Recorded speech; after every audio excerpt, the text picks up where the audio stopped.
بسم اللہ الرحمن الرحیم۔ السلام علیکم۔ منگل کے روز لبنان کے دارالحکومت بیروت میں دھماکہ ہوا، بڑا ہی ہولناک اور خوفناک دھماکہ تھا۔ اب تک کی جو اطلاعات ہیں اس میں بتایا جا رہا ہے کہ 100 سے زیادہ افراد اس میں جاں بحق ہوئے ہیں اور 4000 سے زیادہ زخمی بتائے جا رہے ہیں، اور ایسا واقعہ لبنان کی تاریخ میں کبھی نہیں ہوا۔ پورے کا پورا شہر اس طرح لگ رہا ہے کہ تباہی کا شکار ہو چکا ہے، اور ایک قیامت کا منظر ہے وہاں پر۔ 200 کلومیٹر دور تک اس دھماکے کی آواز سنی گئی، اور اس میں ایک اور افسوسناک بات یہ ہے کہ ایک پاکستانی بچہ اس میں جاں بحق ہوا ہے۔ اس کے والد اور اس کی بہن کا اب تک کی جو اطلاعات ہیں ان کے مطابق آپریشن کیا جا رہا ہے۔ کل 4 پاکستانی اس میں زخمی ہوئے ہیں، اور وزیر اعظم عمران خان نے بھی اس واقعے پر افسوس کا اور ہمدردی کا اظہار کیا ہے۔ لیکن اس میں اسرائیل کے وزیر اعظم نیتن یاہو کا کیا معاملہ ہے؟ کیوں ان کا نام اس میں سامنے آ رہا ہے؟ انہوں نے ٹویٹ کیا اس دھماکے سے چند ہی لمحے، چند گھنٹے پہلے، جس میں انہوں نے ایک حملے کا اشارہ دیا تھا، اور اس کے فوراً بعد یہ دھماکہ ہو گیا۔ اتنا ہولناک دھماکہ کہ اس کے مناظر تمام نہ صرف سوشل میڈیا پر بلکہ تمام دنیا کے چینلز پر دکھائے گئے ہیں۔ آپ یہ دیکھیے، اتنا یہ ہولناک دھماکہ ہے، اتنا خوفناک کہ پہلے ایک دھماکہ ہوا، آپ دھواں اٹھتا دیکھ رہے ہیں، اور اس کے بعد اس سے بھی کہیں بڑھ کر دیکھیے، اور یہ کئی کلومیٹر دور سے یہ مناظر ہے۔ اس قدر خوفناک یہ دھماکہ تھا۔ اور اب میں آتا ہوں اس بات پر کہ کیا وجہ ہے کہ اس میں اسرائیل کے وزیر اعظم کا نام لیا جا رہا ہے۔ ایک تو یہ کہ اس سے چند لمحے پہلے انہوں نے کچھ گھنٹے پہلے ایک ٹویٹ کی، اور اس ٹویٹ میں انہوں نے ایک حملے کا اشارہ دیا، اور اس کے بعد یہ حملہ ہوا۔ اب پہلے ہی وہ لبنان پر الزام لگا رہے تھے، اسرائیل الزام لگا رہا تھا لبنان پر کہ وہ حزب اللہ کی مدد کر رہا ہے، اور حزب اللہ کو پہلے ہی اسرائیل نے نشانہ بنایا ہے، حزب اللہ گروپ کو، کہ جی وہ اسرائیل کے خلاف کام کرتا ہے۔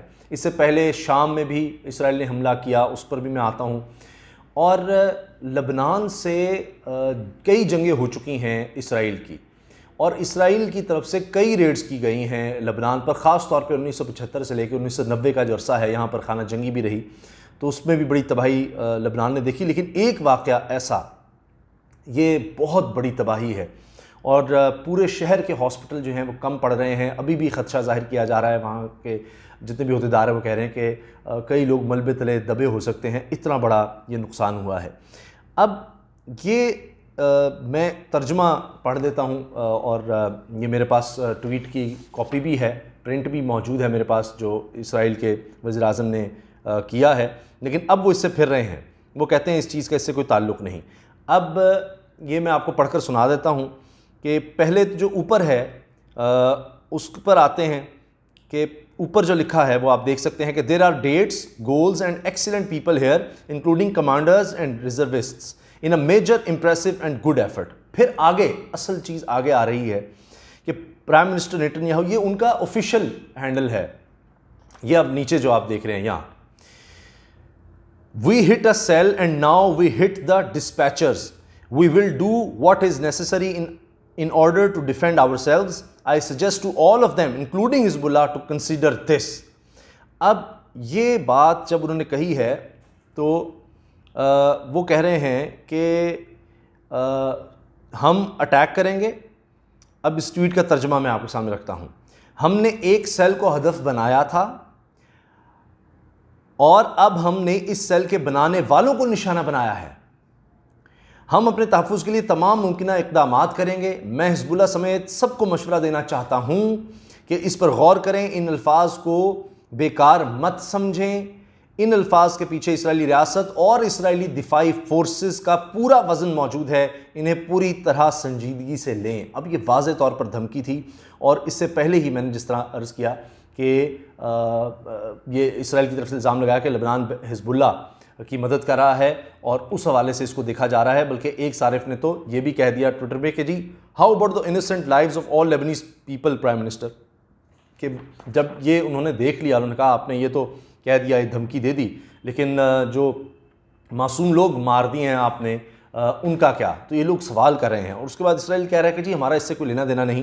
لیکن پھر یہ بات کہی جا رہی ہے کہ پہلے اسرائیل کی طرف سے شام میں کو نشانہ بنایا گیا ہے.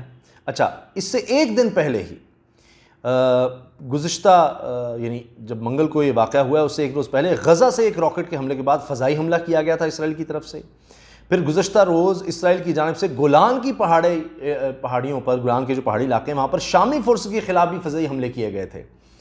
اب دیکھیے کہ پہلے اسرائیل غزہ میں ٹارگٹس کو نشانہ بناتا ہے، پھر اس کے بعد سیرین آرمی کو، شامی فورسز کو گولان ہائٹس میں نشانہ بناتا ہے. پھر یہ خبریں بھی لوگ اب شیئر کر رہے ہیں کہ ایران کی تنصیبات پر بھی اسرائیل نے حملے کیے، اور یہ چند ہی دن میں یہ کیا ہے کہ اتنے واقعات آگے پیچھے ہو گئے ہیں. اس میں ایک اور اہم بات یہ ہے کہ پہلے جب یہ واقعہ ہوا، کیونکہ یہ بڑا ہولناک واقعہ ہے، پوری دنیا میں اس پہ لکھا جا رہا ہے، دکھایا جا رہا ہے، تو ڈونلڈ ٹرمپ کے حوالے سے بات کی گئی کہ وائٹ ہاؤس میں بریفنگ میں یہ بات ہوئی کہ یہ ایک حملہ ہے. مگر بعد میں جب ٹرمپ سے اس بارے میں سوال کیا گیا، انہوں نے کہا نہیں، وہ ابتدائی اطلاعات تھیں، حملہ وغیرہ کچھ نہیں ہے، اس کو حادثہ قرار دیا جا رہا ہے. مگر یہ واضح طور پر یہ سارا جو اسرائیل کے وزیر اعظم کی طرف سے ان کے آفیشیل ہینڈل سے یہ بیانات، یہ دھمکی آ رہی ہے، اور اس کے چند ہی لمحوں بعد، چند ہی گھنٹوں بعد اتنا بڑا دھماکہ ہوتا ہے، تو لوگ تو انگلیاں اٹھا رہے ہیں اور واضح طور پر کہہ رہے ہیں کہ یہ اسرائیل نے کروایا ہے. کیونکہ ایک تاریخ ہے اسرائیل کی، اور اپنے ہمسایہ ملکوں پر جنگ مسلط کر چکا ہے، ان کو مارا ہے، اور جہاں جاتا ہے، جہاں جب چاہتا ہے فضائی حملے کرتا ہے. اور اب اس میں یہ تو انہوں نے صاف کہا کہ ہم نے ٹارگٹ سیٹ کر لیے ہیں اور بڑی سنجیدگی سے اس کو لیں، اور ہم نے پہلے سیل کو ٹارگٹ کیا ہے، اب ہم ڈسپیچز کو ٹارگٹ کریں گے اور ان کو ماریں گے. اور اس کے بعد یہ ہو گیا. اب کہا جا رہا ہے، ابھی تک ابتدائی اطلاعات یہ ہیں انویسٹیگیشن میں، کہ امونیم نائٹریٹ کی بہت بڑی تعداد تھی. یہ دھماکہ خیز مواد ہے جو بارود میں بھی اور کھاد میں استعمال ہوتا ہے. کئی جگہوں سے یہ پکڑا گیا تھا، یہ کافی عرصے سے یہاں پر تھا، کچھ سالوں سے یہاں پر اکٹھا ہو رہا تھا، تو اس کو صحیح طرح سے تلف نہیں کیا گیا. یہ باتیں کہی گئی ہیں. لیکن ایک چیز اور ہمیں ذہن میں رکھنی چاہیے کہ ابھی حال ہی میں ایران کی کئی تنصیبات میں اچانک آگ لگ جاتی ہے، کبھی کچھ ہو جاتا ہے، کبھی کوئی دھماکہ ہو جاتا ہے، سائبر اٹیکس اس کو کہا جاتا ہے. پھر اسرائیل نے بھی الزام لگایا کہ جی سائبر اٹیکس ایران کی طرف سے ہو رہے ہیں، ایران نے الزام لگایا کہ اسرائیل کی طرف سے سائبر اٹیکس ہو رہے ہیں. تو جس طرح کے حالات اسرائیل کے ہمسایہ ملکوں میں ہیں، جتنی زیادہ طاقت رکھتا ہے اسرائیل، جنگی طاقت، اور جس طرح سے وہ استعمال کرتا ہے، اسرائیل کی تاریخ ہے کہ اس نے اپنے ملک سے باہر بھی اپنے ایجنٹس بھیج کے، قاتل جاسوس بھیج کر لوگوں کو مروایا ہے. جن کو اپنے دشمن کہتا ہے ان کو مرواتا ہے، غائب کروا دیتا ہے، پتہ ہی نہیں چلتا. جس میں ایران کے سائنٹسٹ بھی ہیں، اسی طرح کے اور بہت سے واقعات ہیں. تو لہٰذا مسلم دنیا میں خاص طور پر یہ بات بہت زیادہ کہی جا رہی ہے. سوال پوچھے جا رہے ہیں کہ آپ نے کیوں، میں نے آپ کو بتایا کہ اس کے ٹویٹ کے ساتھ ہی نیچے ایک شخص ٹویٹ کر رہا ہے کہ آپ کو کیا معصوم لوگوں کی جانوں کی کوئی پرواہ نہیں تھی لبنان کے. تو اس طرح کی باتیں ہو رہی ہیں. اور اگر ابھی یہاں بھی لائٹ چلی گئی تو اب بیروت میں بھی کہا جا رہا ہے کہ چونکہ لائٹ نہیں ہے تو لوگوں کو نکالنے کے لیے، ملبے سے نکالنے کے لیے بڑی مشکلات کا سامنا ہے. تو اللہ تعالیٰ سے دعا ہے کہ جو لوگ اس دنیا سے چلے گئے اللہ ان کی مغفرت فرمائے، اور جو زخمی ہیں اللہ تعالیٰ ان کو جلد صحت دے. لیکن یہ ایک بڑا لمحہ فکریہ ہے کہ اس طرح کا واقعہ ہو گیا ہے، اور لوگ اب اسرائیل پر انگلیاں اٹھا رہے ہیں. لیکن واضح طور پر کوئی ملک ابھی جرأت نہیں کر رہا کہ وہ یہ کہے کہ اسرائیل نے کیا ہے، جبکہ پیچھے ایک تاریخ موجود ہے. میں نے آپ کو واقعات کے بارے میں بھی بتا دیا.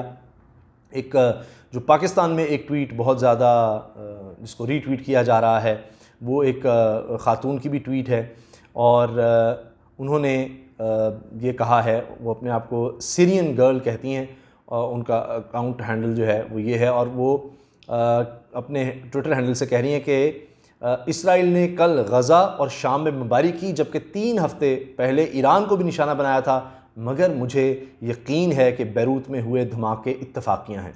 اب یعنی وہ طنز بھی کر رہی ہیں کہ یہ سب کچھ ہو چکا، کبھی کسی ملک میں کبھی کسی ملک میں، اسرائیل نے اون کیا کارروائی کو، اس کے بعد یہ دھمکی بھی دے دی، ٹویٹ بھی کر دیا، واضح طور پر کر دیا. لیکن پھر بھی بہت سے لوگ اس کو اتفاقیہ کہیں گے. کئی حملے اس طرح کیے جاتے ہیں، جس طرح ایران کے حوالے سے میں نے آپ کو بتایا ہے کہ کئی اٹیکس ہوئے ہیں جن کے بارے میں کچھ سمجھ نہیں آ سکی. اچھا اندر سے ہو رہے ہیں، باہر سے ہو رہے ہیں، کس طرح سے، تو یہ بتایا نہیں جاتا سائبر اٹیکس کا. چونکہ بعض اوقات یہ بھی ہوتا ہے کہ دونوں ممالک جو آپس میں ایک دوسرے پر سائبر اٹیک کر رہے ہیں وہ بتاتے بھی نہیں ہیں کہ اچھا جی سائبر ہی حملہ تھا، چونکہ اس سے اور سوال ہوں گے کہ جی آپ نے پھر سیکیورٹی کس طرح کی رکھی تھی. تو اب ایک دفعہ پھر جتنے بھی ہمسایہ ملک ہیں وہ اسرائیل سے اب مزید تنگ ہیں، اور اس کے بعد ظاہر ہے کہ لبنان کے لوگ بھی سوچیں گے کہ کیا اس میں اسرائیل کا ہاتھ ہے، اور کیا اسرائیل پھر سے ایک دفعہ لبنان پر جنگ مسلط کر رہا ہے۔ اجازت دیجیے، اللہ حافظ۔